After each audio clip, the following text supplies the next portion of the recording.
తెలంగాణ రాష్ట్ర public service commission చైర్మన్గా మాజీ డీజీపీ మహేందర్ రెడ్డి బాధ్యతలు చేపట్టారు. గవర్నర్ తమిళిసై ఆయన నియామకానికి ఆమోదముద్ర వేయగా ప్రభుత్వం ఉత్తర్వులు జారీ చేసింది. చైర్మన్తో పాటు మరో 5 సభ్యులను కూడా ప్రభుత్వం కొత్తగా నియమించింది.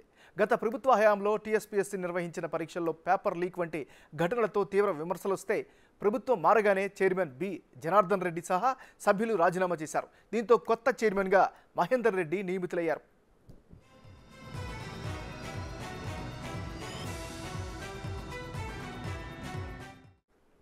ఖమ్మం జిల్లాకి చెందిన మహేందర్ రెడ్డి 1962 డిసెంబర్ 3న జన్మించారు.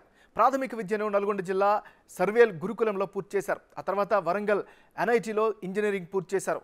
1986 బ్యాచ్లో మహేందర్ రెడ్డి ఐపీఎస్కు ఎంపికయ్యారు. తెలంగాణ రాష్ట్ర డీజీపీగా 17 నవంబర్ 2017 నుంచి 31 డిసెంబర్ 2022 వరకు పనిచేశారు. దాదాపు 36 సంవత్సరాల పాటు సర్వీసులో కొనసాగిన మహేందర్ రెడ్డి 2022 డిసెంబర్ నెలాఖరులో పదవీ విరమణ చేశారు.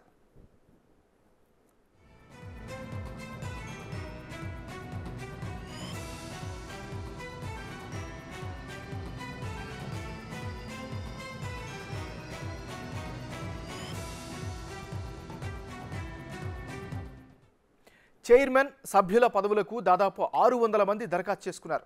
ఇప్పుడు బోర్డు సభ్యులుగా retired IAS Anitha Rajendra, Indian postal service retired ఉద్యోగి అమీర్ ఉల్లాఖాన్, జేఎన్టీయూ ప్రొఫెసర్ నర్రి యాదయ్య, యరాబాది రామ్మోహన్ రావు, పాల్వాయి రజనీ కుమారి నియమితులయ్యారు.